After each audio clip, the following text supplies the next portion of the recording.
everyone.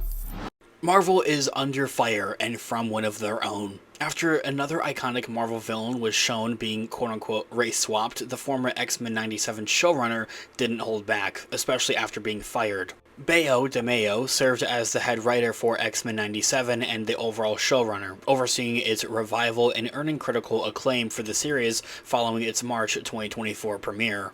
And despite his creative contributions, Disney overall fired DeMayo in March of 2024, citing allegations of egregious misconduct, reportedly involving sexual misconduct and separation agreement violations. And following his dismissal and firing from Marvel Studios, DeMayo's credits are set to be removed from Season 2 as well, anticipated for a 2026 release, and Matthew Chaucy is taking over as head writer for Season 3. We're going to go ahead and we're going to hop right on into some of this Marvel drama, break it all down for you guys with everything that we know and everything that we're anticipating right now. Before we do though, however, grab that subscribe button if you haven't already, as we're discussing all types of Marvel related news, leaks, rumors, theories, and breakdowns here on the channel. So if you guys are into any of that, go ahead and grab that subscribe button today. Also, be sure to hit that little notification bell right next to it to be notified for when we have new videos dropping here on the channel almost on the daily. There is a lot of Marvel news to keep up with. It's exactly why we're here, is to keep you guys updated with everything, not just that, but also break it down for you guys. As always, I really appreciate all of the support.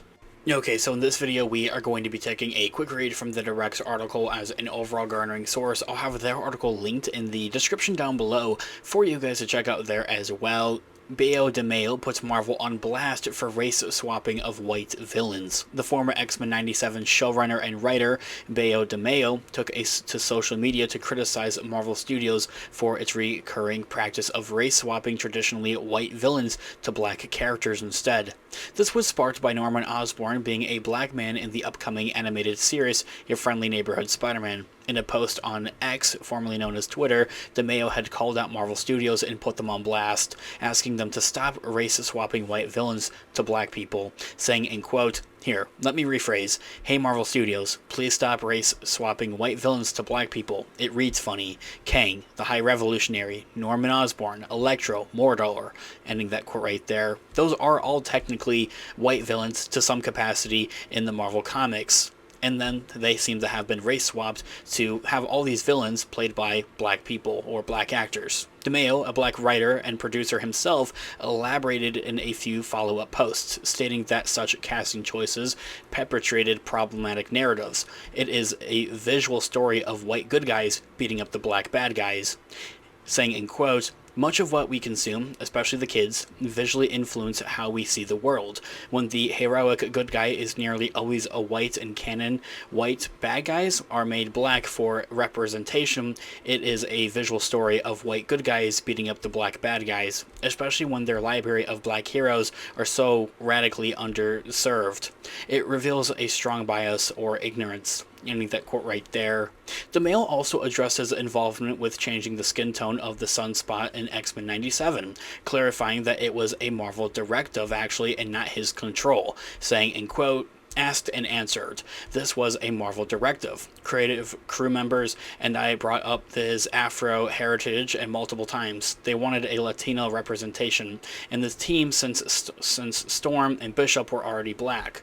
Ending that quote right there. And so, these statements add to the ongoing discourse surrounding Marvel's castings and representation practices. DeMayo has been openly critical of Marvel since he was fired from the company, recently critiquing Season 3 of What If as well. And so, the question can be asked, does Marvel have a representation problem? It is impossible to argue that Marvel has taken strides towards diversity, but at the same time has faced those criticisms like DeMayo's recent comments in its approach to this representation.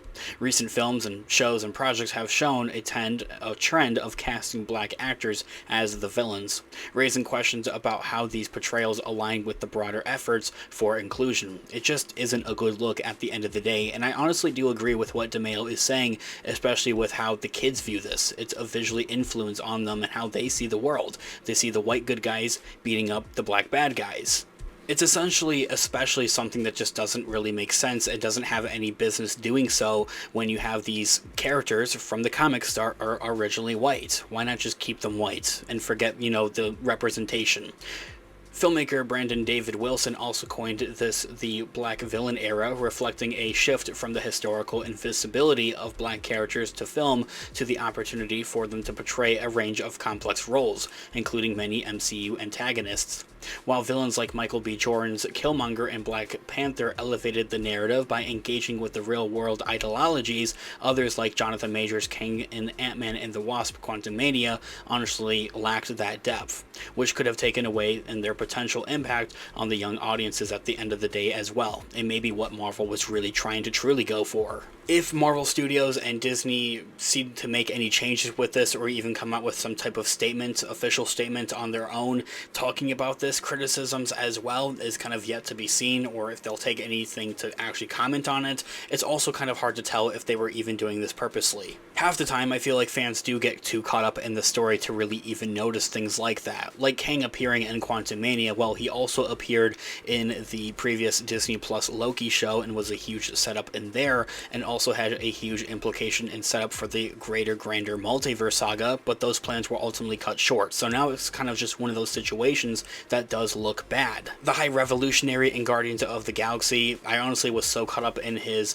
actual performance, if I'm being honest, that I didn't even really notice that originally, yeah, that character is white. Norman Osborn, same thing goes for that as well. But then again, we've always had Norman Osborn with Willem Dafoe as just, the white guy, so it's like an initial race swap from there as well. I'm not here to share my opinions, but let me know what you guys may think in the comments down below. It can be a touchy subject, so yeah, let me know what you guys are all thinking. I'm kind of curious. Thanks so much for watching today's video. Of course, this has been Unofficial MCU. Let me know all of your thoughts and opinions in the comments down below. Different theories as well, I'm all ears. Let's discuss. I love to hear what you guys are all thinking. Leave a like on today's video, as it really does help out the channel. I really appreciate it. Stick around here on the channel, Unofficial MCU, by hitting that subscribe button and notification bell to be notified for when we have new videos dropping here on the channel, almost on the daily. There's a lot of Marvel news and craziness that has been going on. That's exactly why we're here, is to keep you guys all updated on all of it and explain it all. Also, check out our merch shop, linked in the description down below, or to the channel. Also use codes Team Iron Man or Team Cap in all caps, depending on what team you are a part of, to get 10% off of your order. I'll be updating and dropping new designs on a regular basis, so make sure you check it out. It can make a perfect gift for someone else, or even for yourself. With whatever way you support the channel, I really deeply do appreciate it. Whether it's simply watching today's video or purchasing one of our products, thank you guys so much. I'll catch you guys in the next one. Have a great one. Remember, with great power comes great responsibility. Peace out.